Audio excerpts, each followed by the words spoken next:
Man, it sounds like a legendary tour. Yeah, man. yeah. I think if I would have got locked up, they would have had to end the tour, man. I was a big piece of the puzzle.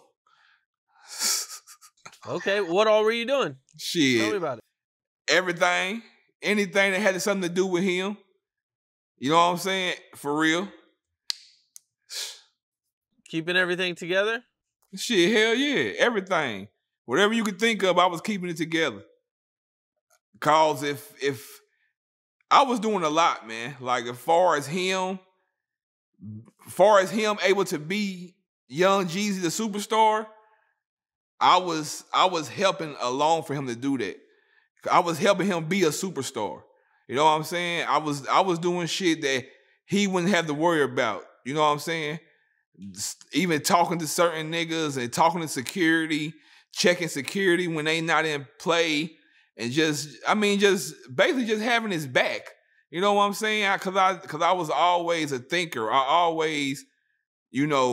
was always ahead of my time when it came to certain shit. And that's why he kept me alone so long. You feel me? He didn't keep me around because I was a yes man or a do boy. He kept me around because I could think for myself. I can make an executive decision without him being there, and it's going to be a right one. You feel me?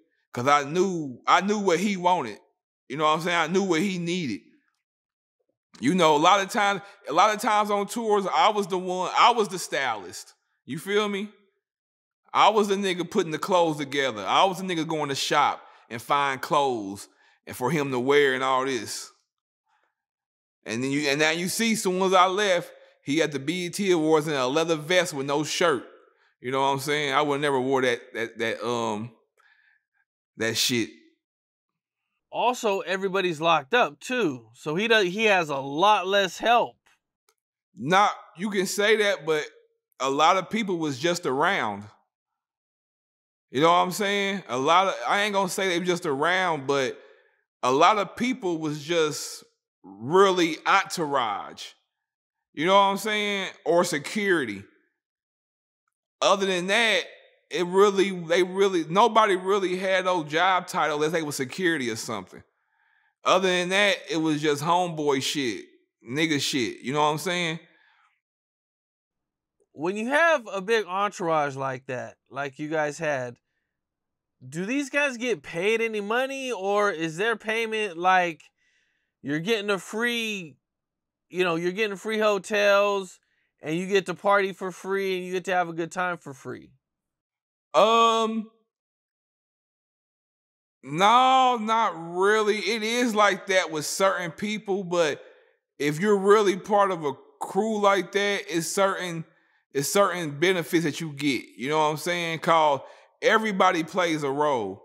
You know what I'm saying? Even if it was a nigga that made sure that the crew ate, or certain niggas that made sure that our cars was in the front when it was supposed to be, or make sure they had everybody together. We moving at 2:30, have everybody together. But see, everything I'm talking about is everything I was doing. So it's all depending on what boss you got. If your boss is putting you in position and not just making you the entourage, then yeah, you're gonna get certain benefits from it and certain perks.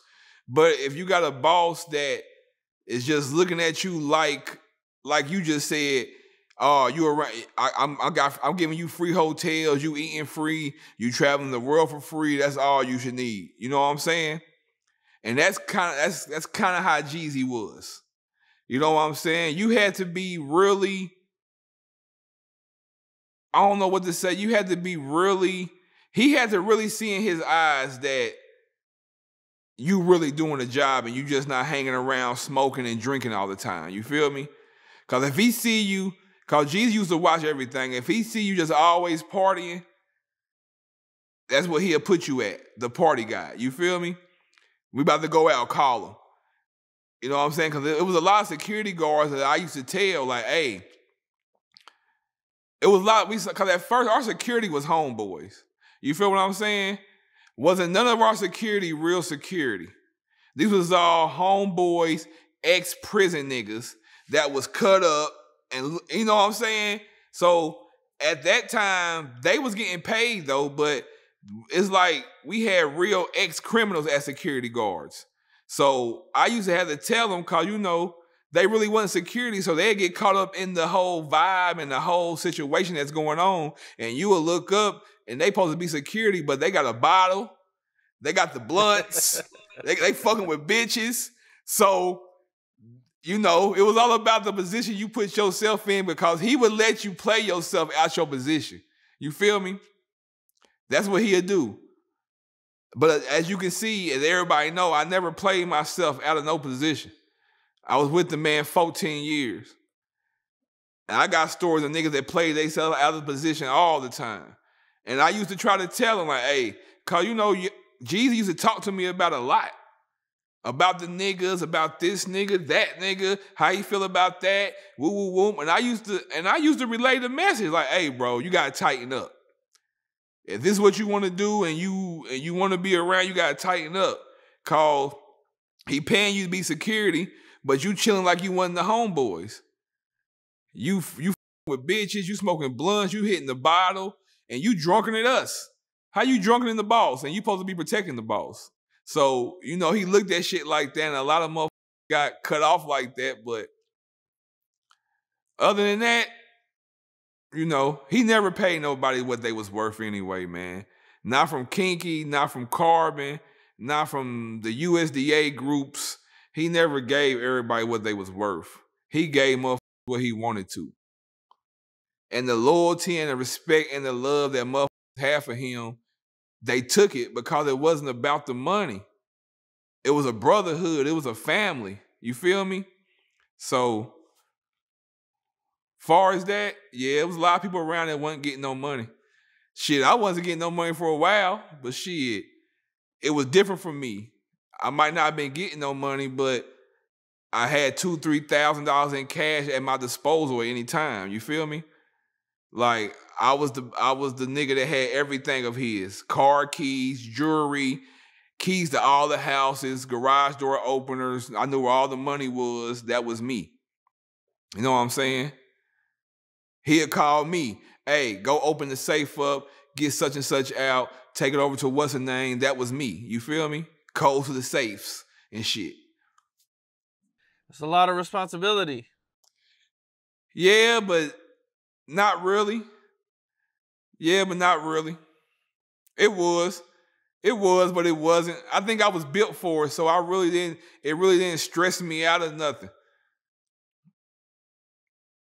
And plus, I don't see where I could have stressed out at, because it was something I've been wanting to do since growing up, watching Coach K. You gotta think about it, looking on MTV and BET and seeing all these rappers and wanting to be like that and be in that lifestyle, and all of a sudden you in it. It's nothing bad I can say about it. It was all a blessing. It was something in my life that I wanted to experience, and I manifested it and I experienced it. What's up? This is Cam Capone. We got more content like this coming soon, so hit that like button, subscribe, and stay locked in to Cam Capone News.